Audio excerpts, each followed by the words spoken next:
Hello everyone, இன்னைக்கு 2வது நாள் நியூயார்க்கில். இன்னைக்கு எங்கெல்லாம் போகிறோம், எங்களுடைய 2வது நாள் எக்ஸ்பீரியன்ஸ் நியூயார்க்கில் எப்படி இருந்துச்சுன்னு பார்க்கலாம் வாங்க.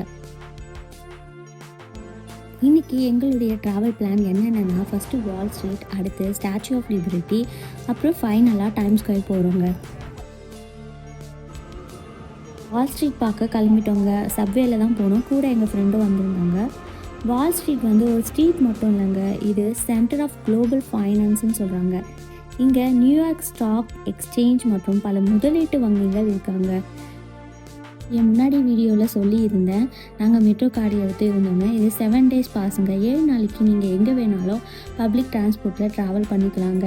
சிங்கிள் ஃபேமிலியாக இருந்தால் மெட்ரோ கார்டு எடுத்துக்கிறது ரொம்ப நல்லதுங்க. புகழ்பெற்ற சார்ஜிங் புல் சிற்பம் கூட இங்கே தாங்க இருக்குது. இது வலிமையும் செழிப்பையும் குறிக்குதுங்க. எங்களுக்கு 1 o'clock ஸ்டாச்சு ஆஃப் லிபர்ட்டி போக ஃபெரி இருந்துச்சுங்க. வால் ஸ்ட்ரீட்டில் இருந்து ஒரு 10 minutes நடந்து போனால் பேட்டரி பார்க் டெர்மினல் வரும். அங்கே இருந்து தாங்க நாங்கள் ஸ்டாச்சு ஆஃப் லிபர்ட்டி பார்க்க போகிறோம். நாங்கள் இன்றைக்கி போக போகிறது ஸ்டாச்சு சிட்டி க்ரூஸில் தாங்க.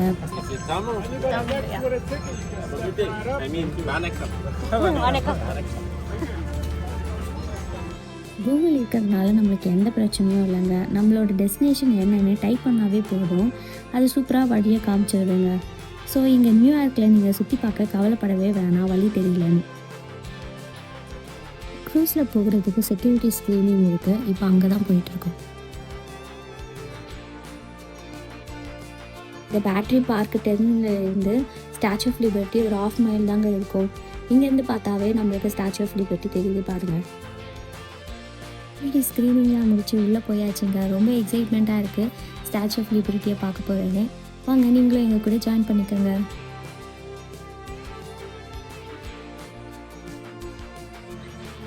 இந்த க்ரூஸில் தான் லிபர்ட்டி ஐலாண்ட் மற்றும் எல்லிஸ் ஐலாண்ட் போக போகிறோங்க. லிபர்ட்டி ஐலாண்டில் தான் ஸ்டாச்சு ஆஃப் லிபர்ட்டி இருக்குது. எல்லிஸ் ஐலாண்டில் இமிகிரேஷன் மியூசியம் இருக்குங்க. ஸ்டாச்சு ஆஃப் லிபர்ட்டியை பார்க்குறதுக்கு முன்னாடி வாங்க அதை பற்றி கொஞ்சம் தெரிஞ்சுக்கலாம். ஃப்ரான்ஸ் நாடு 1886 அமெரிக்காவுக்கு இந்த ஸ்டாச்சு ஆஃப் லிபர்ட்டியை பரிசாக தந்தாங்களாங்க. இந்த சிலை சுதந்திரம், ஜனநாயகம் மற்றும் நம்பிக்கையை குறிக்குதாங்க. 305 அடி உயரத்தில் இருக்கும் இந்த சிலை ஒவ்வொரு ஆண்டும் கோடிக்கணக்கான பார்வையாளர்களை தன் பக்கம் ஈர்க்குதாங்க. இப்போ க்ரூஸில் போயிட்டுருக்கோங்க. இங்கே எந்த வியூவை பார்க்கறதே தெரியலங்க. ஒரு பக்கம் என்னென்னா நியூயார்க்கோட அழகான பில்டிங்ஸ், இன்னொரு பக்கம் ஸ்டாச்சு ஆஃப் லிபர்ட்டி. எந்த சைடு பார்க்குறது, எந்த சைடு ஃபோட்டோ எடுக்கிறதே தெரியலங்க. அந்த அளவுக்கு இந்த இடம் சூப்பராக இருக்குங்க. இது ஒரு சூப்பரான செமையான எக்ஸ்பீரியன்ஸுங்க.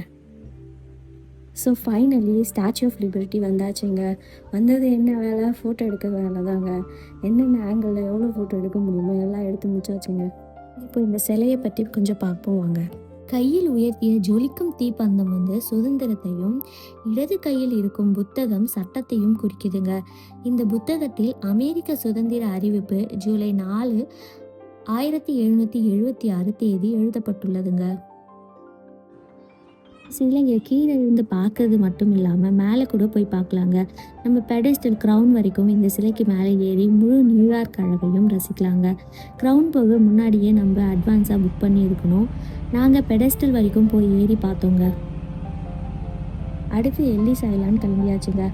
1892 முதல் 1954 வரை அமெரிக்காவுக்கு குடிபெயர்ந்த 12 மில்லியன் மக்களுக்கு இது நுழைவாயிலாக இருந்திருக்குங்க.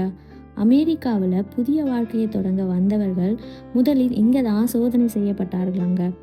உலகம் முழுவதும் இருந்து வந்த கோடிக்கணக்கான குடியேற்ற மக்கள் வந்து இந்த இடத்தின் மூலம்தான் அமெரிக்காவுக்குள் நுழைந்தாங்களாங்க.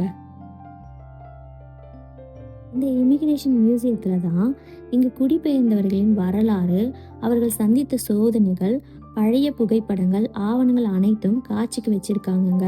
பல குடும்பங்களின் வேர்களை தேடும் இடமாகவும் இது இருக்குதுங்க. இந்த தீவு அமெரிக்கன் ட்ரீம் தொடங்கிய இடமாகவும் கருதப்படுகிறதுங்க.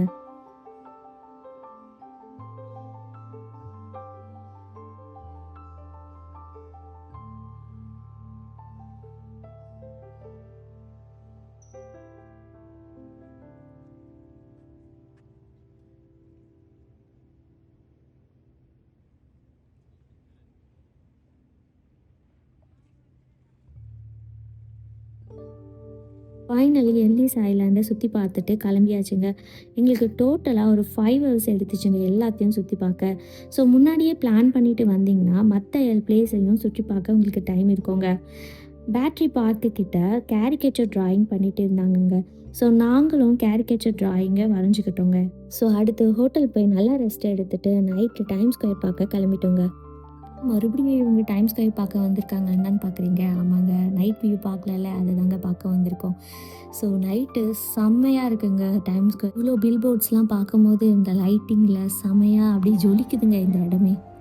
டைம் ஸ்கொயரில் டிசம்பர் 31 கோடிக்கணக்கான மக்கள் இங்கே சேர்ந்து புதிய வருடத்தை வரவேற்கிறாங்கங்க. எனக்கும் அப்போ வரணும்னு ரொம்ப ஆசைங்க. பார்க்கலாம் ஃப்யூச்சரில் நம்ம டிசம்பர் 31 இங்கே வர முடியுதான்னு பார்க்கலாங்க. அவ்வளோதாங்க இந்த வீடியோ. இந்த வீடியோ பிடிச்சிருந்தா லைக் பண்ணுங்கள், ஷேர் பண்ணுங்கள், சப்ஸ்கிரைப் பண்ணுங்கள். பாய்.